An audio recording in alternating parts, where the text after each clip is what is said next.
All right, let's kick off this deep dive. We're all about conquering those sometimes tricky reservations in English, right? Absolutely. And it seems our listener is ready to tackle those head on. And you know what's kind of cool? What's that? We've got a podcast episode from Chat and Learn, another podcast. Oh, very meta. I know, right? Oh. So we'll be dissecting their approach to, to teaching how to make reservations. Sounds fun. I'm ready when you are. Okay, great. So Chat and Learn zeroes in on restaurants and hotels. Ah, the classics. Which, let's face it, those are the ones we probably use the most. True. Very practical. Now, right off the bat, they give us this gem for restaurants. I'd like to make a reservation for 2 people at 7 p.m. Straightforward. I like it. Me too. It's like they're laying it all out. God, you know? don't get the point. Exactly. I'd like to make a reservation. Boom, there it is. Then they hit us with those key details. Number of people, the time. Yep. You're not wasting anyone's time. You're polite, but you're also, efficient. Which is what you want, especially when calling a busy place. One thing I noticed, though, they don't mention a name. Ah, you're right. Wouldn't the restaurant want to know who's making the reservation? Of course. But don't worry, they address that in their role play a bit later. Okay, good. The receptionist actually prompts for the name, which is smart. So they've got it covered. Exactly. So we've nailed the restaurant bit. What about hotels? Similar vibe, actually. They give a solid example for that, too. Let's hear it. I'd like to book a room for 2 nights, starting this Friday. Using book instead of make a reservation. Interesting. Right. I think book is often the go-to for hotels, especially when it's for multiple nights. Like it's more formal, maybe? Yeah, maybe a bit more, official. And they're crystal clear on the number of nights and the start date. No room for confusion there, which is what you want when dealing with reservations. Absolutely. Now, they briefly touch on room types, mentioning a double room. But in real life, hotels can have a whole buffet of choices. True that. You've got king-size beds, suites, maybe even a room with a killer view. So don't be shy to ask about those other options. Good point. Just be polite. Could you tell me more about? Or do you have any rooms with? Like when I book online, it's choice overload. Yeah, online can be a bit of a jungle sometimes. Sometimes I feel more comfortable just calling, Yeah, that personal touch can be nice. But hey, let's not get ahead of ourselves. Right. Chat and Learn has this really cool role play to show us these phrases in action. I think our listener will find that super helpful. Should we jump into that? Let's do it. I'm eager to break it down. Awesome. Okay, let's dive into that role play, see how they bring these phrases to life. Yeah, that's a good one. It's a phone call for a restaurant reservation, walks through all the steps. Cool. Let's hear it. So the receptionist starts off with, "Good evening. Thank you for calling restaurant name. How can I assist you?" Pretty standard greeting, right? Yep. Polite, professional, sets the tone. And then Anna, the person making the reservation, jumps in with, hello, I'd like to make a reservation, please. Boom. There's that clear intention we talked about. Right to the point.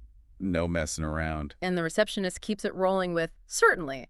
For how many people?" And what time were you hoping for? Smooth. I like how they use "certainly" and "were you hoping for?" It's welcoming, not just robotic. Yes, exactly. Little touches like that make a difference. They both pepper in please and thank you throughout. Good catch. Politeness goes a long way, especially on the phone. Shows you respect the other person's time. Now, at the very end, the receptionist does something smart. What's that? They recap everything. Okay, so that's a table for 2 for Anna at 7 p.m. this evening. Is that correct? Like a double check, right. Exactly. Catches any mistakes before it's too late. So important, especially when you're juggling dates and times. Absolutely. So this role play is great for the basics, but Chat and Learn doesn't really cover trickier situations. Like what? Oh, like if you need to change or cancel a reservation. Oh, yeah, those can be awkward. Definitely, especially if you're worried about being rude. So let's say you got to change the time. What would you do? Okay, so the key is to be upfront, but also flexible, understanding. Makes sense. For example, you could say, "Hello, I'm calling about the reservation I made for tomorrow evening. Due to a change in plans, I was wondering if it would be possible to move the reservation to 8 p.m. instead of 7 p.m. So you're explaining the situation, but also offering a solution. Right. And I was wondering if it would be possible, softens it a bit. Less demanding, yeah. Exactly. And of course, thank them for their help. Okay, now cancellations, those are even tougher, I think. Yeah, they can be trickier. Especially last minute, you feel bad. But same idea, be direct, polite, and if you're inconveniencing them, apologize. So what, like, I'm so sorry, but I have to cancel? Yeah, something like, hello, I'm calling to unfortunately cancel my reservation for tomorrow evening. I sincerely apologize for any inconvenience this may cause. Short, sweet, and to the point. Exactly. No need for long excuses. But if there's a real reason, like you got sick, you could mention it. You could, but keep it brief. Focus on canceling politely. Exactly. Now, we've been talking phone calls, but what about in person? Oh, good point. It's different, isn't it? It is. Body language matters, eye contact, all that. So even if your words are polite, if you're mumbling, it won't work. It's all about the whole package, Yeah. confidence, respect. This is making me realize making reservations is more than just phrases. It's communication skills, applicable everywhere. You're so right. Okay, we've done phone in person, but there's one more beast. Oh, what's that? Online reservations. Ah, yes, the digital world. A whole other ball game. Okay, so we've conquered phone calls, we've braved those in-person encounters, but now it's time for The online jungle. the online jungle. I like that. Online reservations, they're everywhere these days. Oh, yeah, super convenient, but sometimes a bit, well, impersonal. Totally. And you're hit with all these options, these drop-down menus, and I always worry about missing something. Oh, I hear you. Accuracy is key online. Like, gotta double check everything before you hit that submit button. Measure twice, cut once. Exactly.